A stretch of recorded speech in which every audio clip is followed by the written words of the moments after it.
Hello. Have you ever seriously considered what wisdom is and why it is important and why it has always been so scarce, as a result of which some studies suggest that in the course of the previous 5,000 years, the world has lived without wars for only 41 days?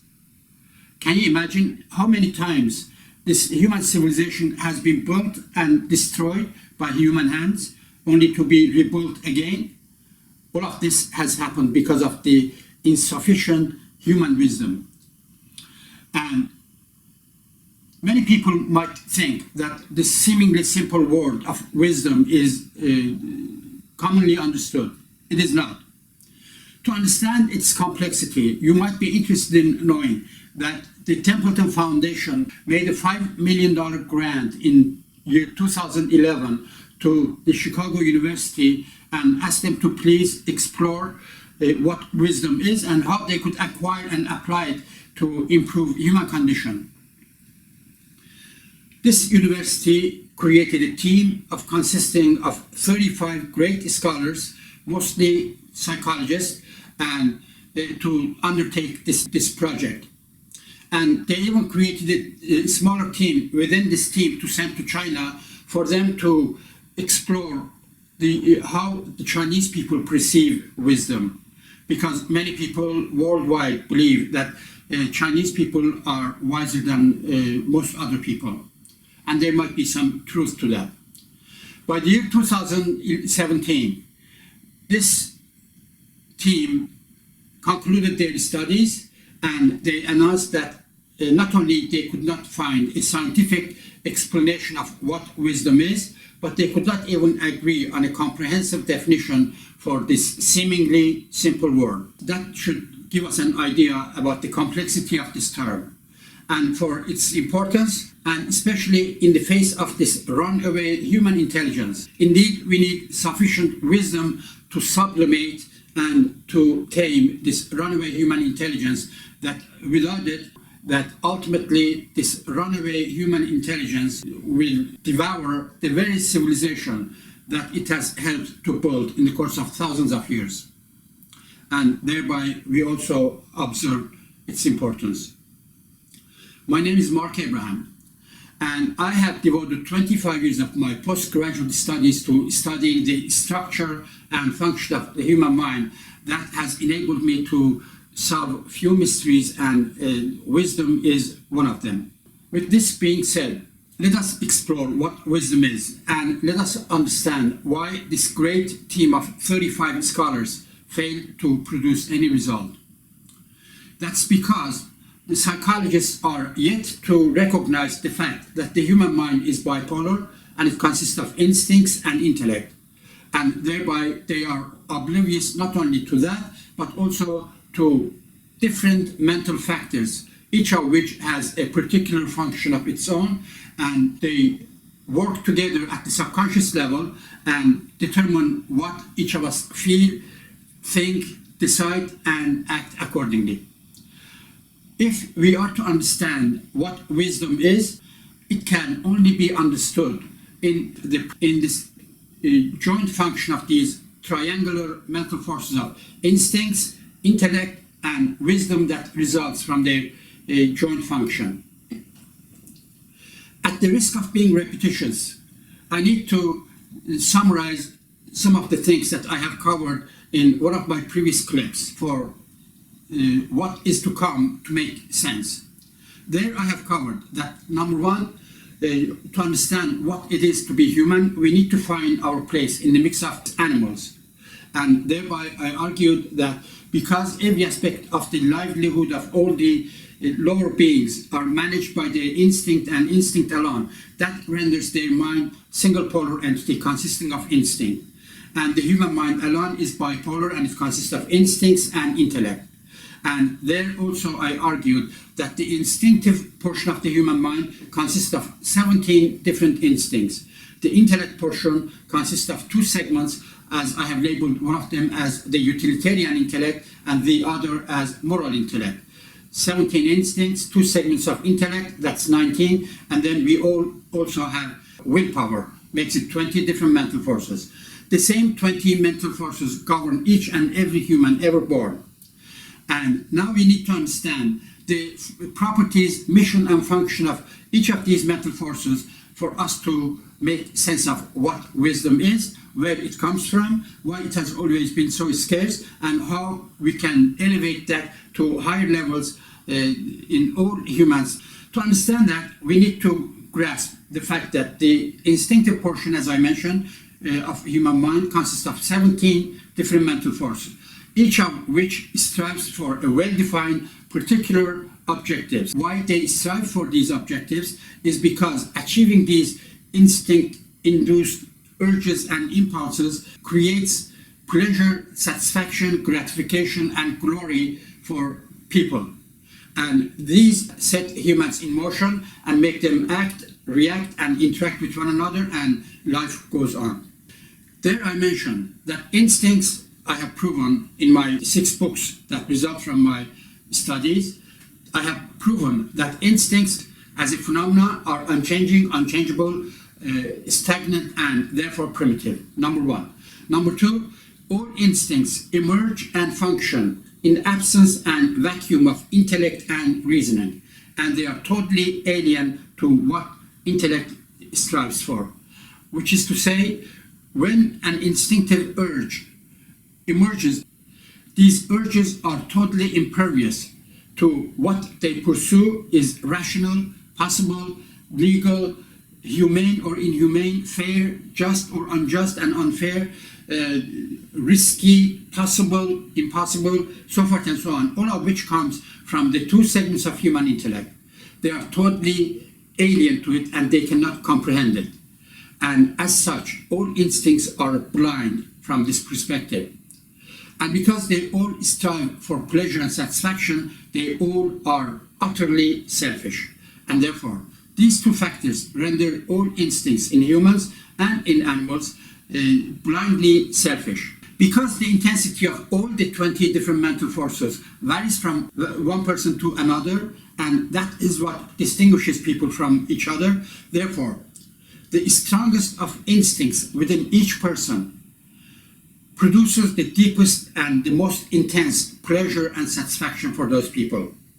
And therefore, the temptations that they induce becomes irresistible in the case of most people. When the strongest of the instincts induce their urges and impulses, when such pursuits are irrational, impossible, illegal, inhumane, unfair, unjust to others, risky, costly, so forth and so on, that immediately triggers the both segments of human intellect, depending on the circumstances, into action to rise and oppose the pursuit of such irrational, blind objectives.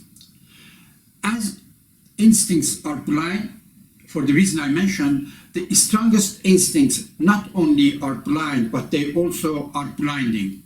What they blind is humans' reasoning faculty and intellect and intelligence. And therefore, when such pursuits are unwise or irrational and intellect rises to oppose their pursuits, a conflict occurs between these 2 mental forces of instincts and intellect, depending on which prevails over the other determines the course of the action or inaction this person takes. When the promises of this pleasure and satisfaction is overwhelming, that defeats and silences the opposing intellect and renders it dormant and unfunctioning, and becomes the sole actor in the realm of human mind, and calls the actions required to achieve this promised pleasure and satisfaction and glory and gratification, and the person acts accordingly. This is when people make mistakes, because the intellect has been silenced and has no input to render the pursued objectives intelligent, rational, wise, fair, just, legal, so forth and so on. And in the absence of the application of human intellect, therefore humans make mistake. Not only that, but at this instant, a phenomenal transformation takes place in the mind of that person. And that is that the intellect becomes active again. This time, it rises for a totally different function. And this function is nothing other than slavishly affording everything at its disposal to make this pursuit the most successful, the least risky, the least costly, as if this conflict and contradiction did not exist up until 1 minute ago. The use of an example might be helpful to grasp this. Imagine a person who has decided to rob a bank. Because this act is illegal, irrational, unwise, unethical, immoral, so forth and so on, immediately human intellect rises to oppose this pursuit. This time, for the second time, when human intellect becomes active, it tells the person when to rob the bank, which bank to rob, what steps to take beforehand, what weapons to use, what steps to take while this is in the progress, and what steps to take afterwards to avoid being captured. All of these are supplied by this vanquished human intellect. And therefore, this we see the relationship between these instincts and intellect, and this example depicts a clear picture of how these two mental forces cooperate and also contradict one another depending on the circumstances. The actions do not have to be so drastic for these two mental forces to get engaged. This is the process that these mental forces get involved in everything humans do, from the most minute to the most significant. Therefore, we become aware of the contradictions, repeated contradictions between these two mental forces of instincts and intellect. Now, what wisdom is, why it is so scarce, how we can elevate that to higher levels to benefit from it for the rest of our lives, I would like to demonstrate that by using my hands. Imagine your left hand represents your intelligence and your right hand represents your instincts. All humans enjoy various levels of innate intelligence. Let's take an imaginary person with an arbitrary amount of innate intelligence at this level. And because of what I explained, the relationship between instincts and intellect, more often than not, when intellect, the innate intellect at this level opposes the irrational deeds pursued by these blinding and primitive instincts, then obviously the intellect opposes it at its own level. And then your instincts tries to bring it to lower levels and either to totally defeat it or make it function at a lower level. This lower level, this diminished level of the innate intelligence from this level to this level, at the level at which it is applied in real life, most people apply their intelligence at this level in their daily lives with most things that they get involved with. This level of the application of human intelligence is what I call as the applied intelligence. This diminished innate intelligence reduced to the applied intelligence is what is commonly known as wisdom. And therefore, based on this formula, innate intelligence, less what our primitive, blind and blinding instincts take away from it, equals applied intelligence, and that equals wisdom. And therefore, every person's wisdom is the element that is taken from human intelligence. And therefore, it always is less than human intelligence. And under the best circumstances, it could only equal humans' innate intelligence and never exceed it. And this is why I argue that all humans are more intelligent than they are wise. And this is to be celebrated. Why? Because when you talk to people from different cultures at different levels of education and intelligence, virtually everybody is firmly convinced that humans use only a fraction of their intelligence. However, because they are oblivious to this phenomena, they think that something is innately wrong with human brain and it is deficient which is why it produces only a limited amount of intelligence. Why do they think that? Is because they are aware of the unjustifiable repeated mistakes that they have made and continue to make in life, and they also observe that from other humans who make repeated, unjustifiable, and sometimes grave mistakes, and they think that's an attribute to the deficient human brain. But if human brain was deficient, they could not have managed to build the pyramids in Egypt thousands of years ago, nor could they manage to land on the moon and reach Mars. And these are the products of the human brain, and therefore nothing is wrong with the human brain. What is wrong is that some of these 20 different mental forces that are one and the same for all people suppress human intelligence under different circumstances very frequently, and that diminishes human intellect and renders human intelligence dormant under certain conditions again, and that is the windows in which all humans make mistakes. Why this is to be celebrated? Because if human brain was structurally deficient, we could not change the structure of human brain to remedy that problem. However, but it's at the mental level, then we can do a great deal about it.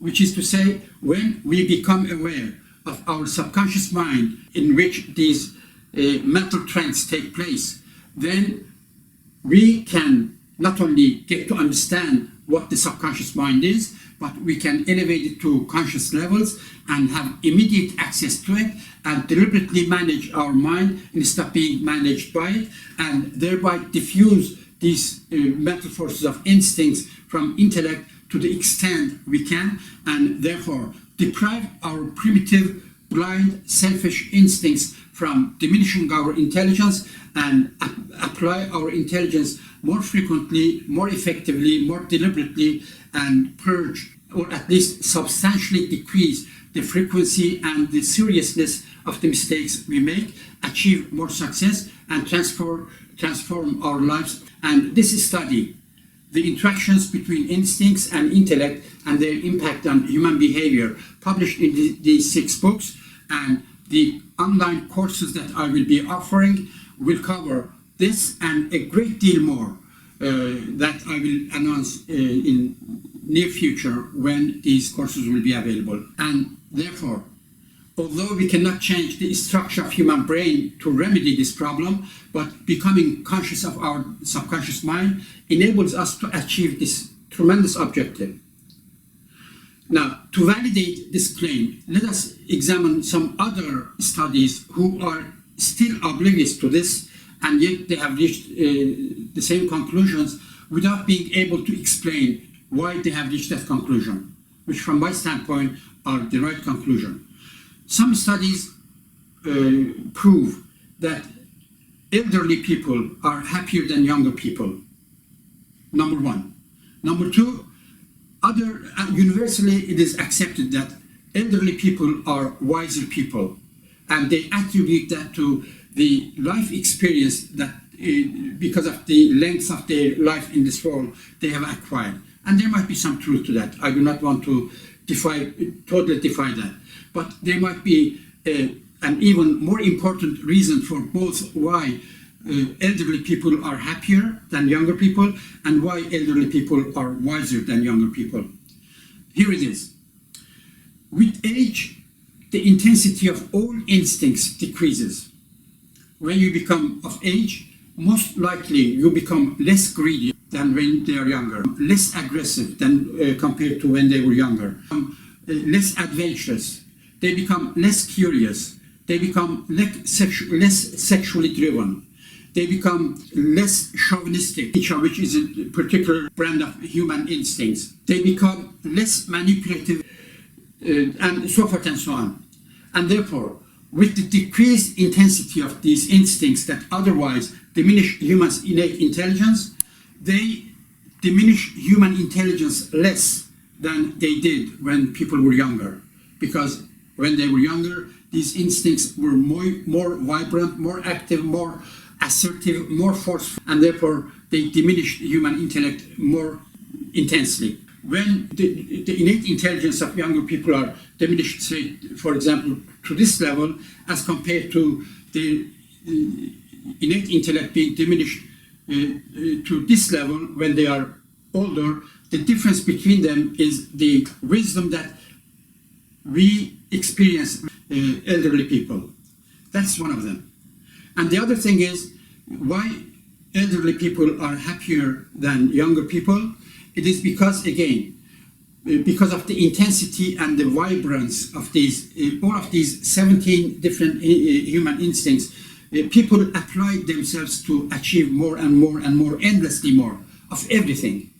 And this is what diminishes the quality of their lives. That doesn't exist to the same intensity as when people get older. These three independent studies in fact validate one another. How can you learn about your subconscious mind to enable you to diffuse these mental forces so that you will become wiser and happier even in your younger ages without having to wait for decades to get older and enjoy these attributes?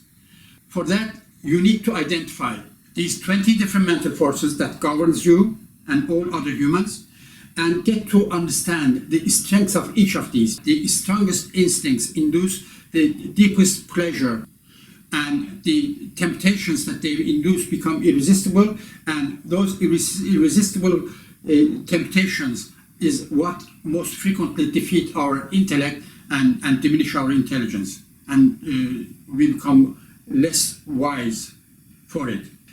I have structured an online personality and behavior assessment test based on my findings. When you take the test, which is offered on my website, www.meetyourmind.com, also there are 2 apps that are posted in the same website. By taking these tests, you get a report that measures the strength of these 20 mental forces from the strongest to the weakest in a bar graph. And also it comes with an elaborate text that defines each of these 20 mental forces, what they are, and how each of them impacts your life in your daily life, and also makes recommendations on how to manage each of these mental forces and how to manage each of them to maximize the benefit and pleasure and minimize the potential harm that any of them could cause you. And it is in this process that you transform your life.